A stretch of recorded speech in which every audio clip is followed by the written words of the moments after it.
ఇలా అన్నీ మన హెయిర్లోకి కుక్ చేసుకొని మనం చిన్న పప్పి పిన్స్ ఉంటాయి కదా, అలా వచ్చాయన్నమాట. ప్రెస్సింగ్ వచ్చిన తర్వాత చూసారా, మన హెయిర్కి ఇలా అతుకుపోతుంది. గ్రిప్ కూడా మంచిగా ఉంటుందండి. అప్పుడు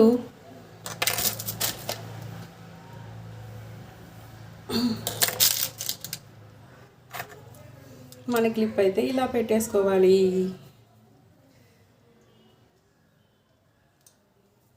చూసారా బాగుందా?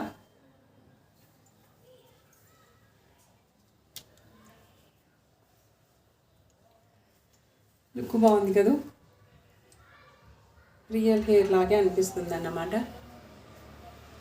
వావ్, నిజంగా ఇంత జుట్టు ఉంటే ఎంత బాగుంటుందో కదా. అబ్బో, సేమ్ నా హెయిర్ కూడా కొంచెం లైట్గా కర్లీ ఉంటుంది కాబట్టి కలిసిపోయింది. కలగనాలి నేను, ఇంత జుట్టు ఎప్పుడు వస్తుందో, వస్తే బాగుంటుంది అన్నట్టు ఉంటుందండి. ఇదా ఏమైనా కనిపిస్తుందా? నాకైతే తెలియట్లేదు, మీరే చెప్పాలి కామెంట్ సెక్షన్లో. నీట్గా పెట్టుకున్నానా?